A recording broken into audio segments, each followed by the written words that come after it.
Havanın hali şu an çok fena.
Şu anda Fransız yetimhanesinin oradayız ve çok fazla yağmur yağdığı için nereye oturduk? Burası neresiydi ya?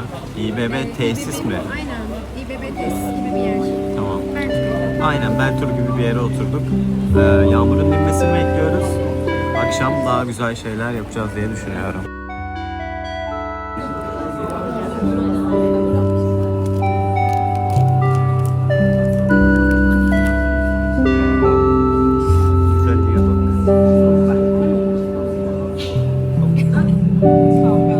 Ama biz kalkacağız o yüzden.